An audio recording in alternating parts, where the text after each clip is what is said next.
Comienza el duro viaje a la ciudad de Kerlo, junto a 3 hombres misteriosos.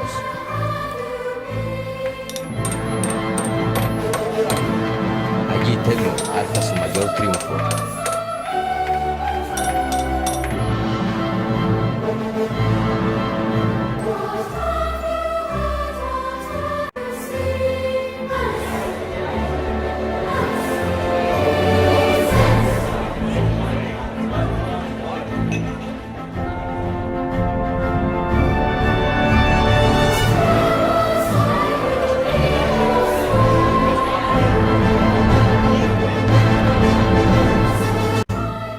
Pero Telmo descubre que en realidad sus compañeros de viaje son verdaderos caballeros templarios.